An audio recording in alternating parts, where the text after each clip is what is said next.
Hello, fellow quilty friends. I'm Tammy. I'm a human being, and I love stiff fabric. I piece on vintage Singer sewing machines, and I find piecing with fabric as it comes to be more stressful and more work than I'm willing to invest. So much so that I gave up on my quilting journey earlier on until I was served a video from Kimberly over at Fat Quarter Shop. In that video, Kimberly was demonstrating how she starched her fabric. And I was like, oh my stars, I got to try that. Maybe that's the solution for my fabric frustration.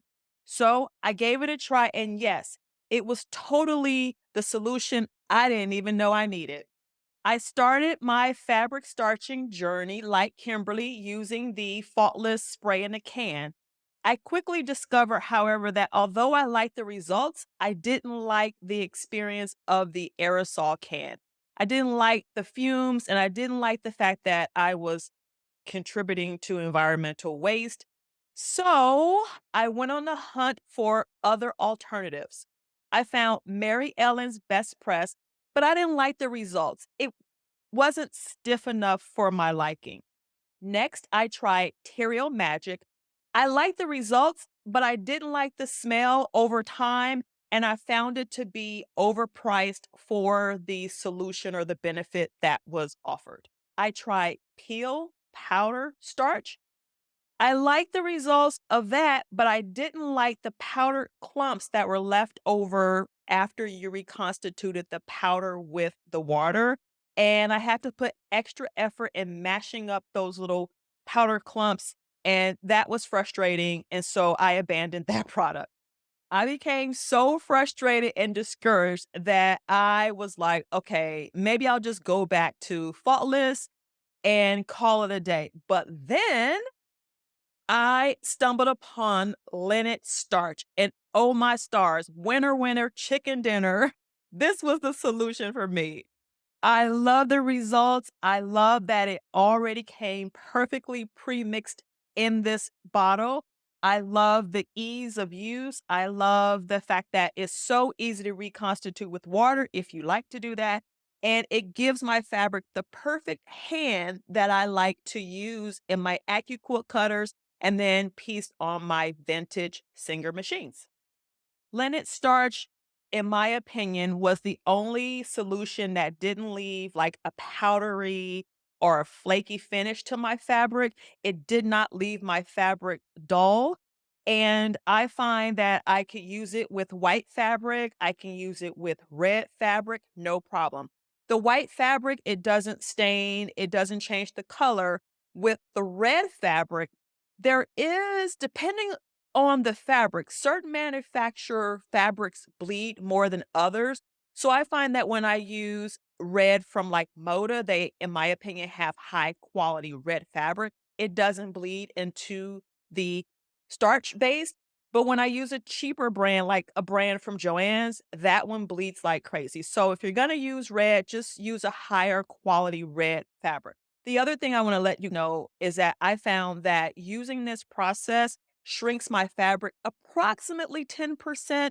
So you just want to be aware of that and mindful of that before you start your fabric and purchase fabric with let's say, I don't know, 15% shrinkage allowance so that you won't run out of fabric in your projects. Here's how I do it. Let me show you.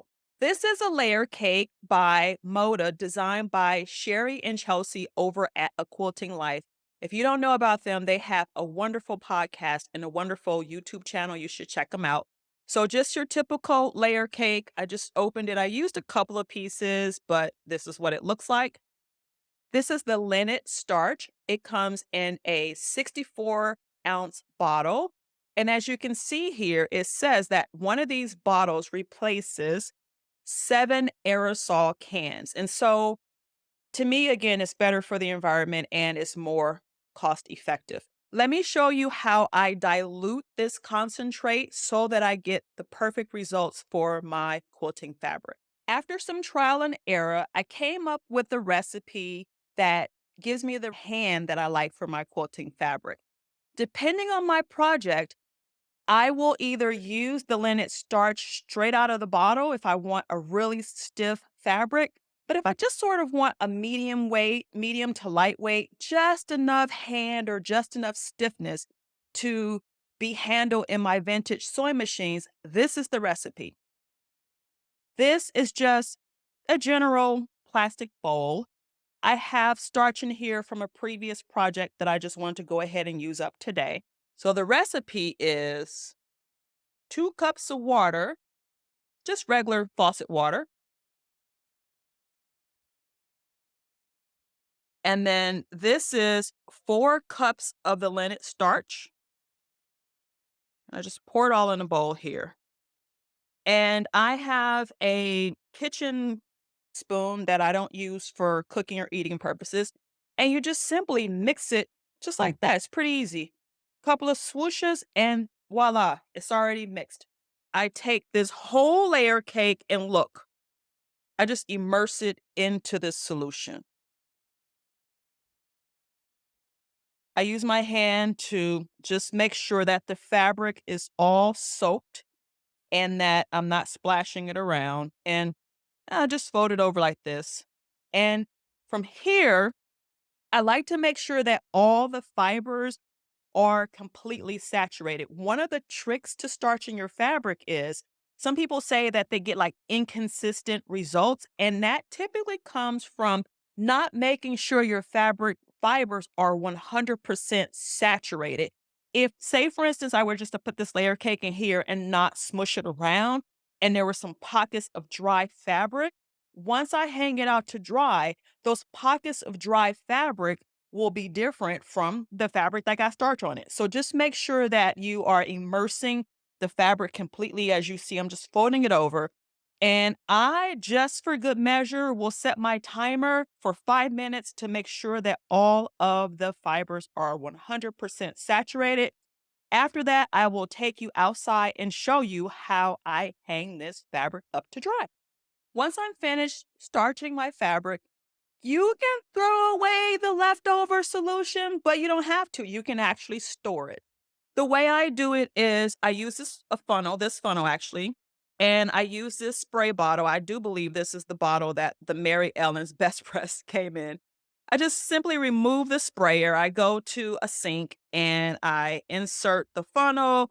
I take this big bowl and I pour it in.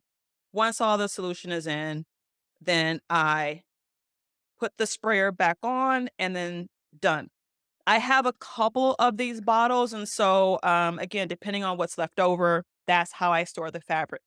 As far as how long does it stay or how long is it fresh or good for, I haven't been able to find an expiration date, but I can tell you that I've stored it up to 2 months and used 2-month-old mixture, and my fabric came out the same as it did on day 1.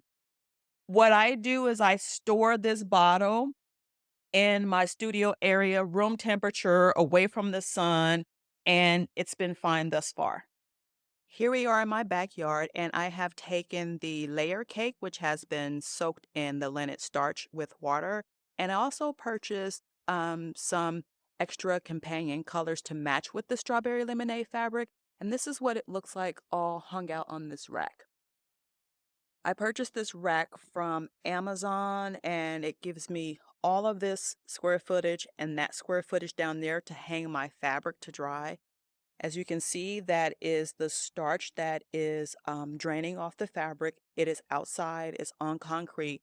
What I typically do if it's not going to rain within a few days is I either power wash it away or I get my water hose and just rinse it away. It doesn't stain the concrete, but it does attract those little itty bitty bugs. Tips for success. What you want to do is make sure that when you place your fabric, you want to make sure you kind of straighten it out and get all or as many as the wrinkles or the folds out. Otherwise, it will dry in your fabric, and that's not really a problem. It just requires more ironing effort. Sometimes, depending on the project I'm doing, I like really, really crinkly fabric and I don't iron it. So, what I do in that case is I just take the fabric and I squish it in my hand and then create those crinkles and then hang it up here to dry. as far as how long will this take to dry. I'm here in Los Angeles, California, and it's approximately 65 degrees out right now. And it's not quite full sun, but it is, I guess, partial sun. So with this temperature and this sun exposure, it may take about an hour to hour and a half for this to dry.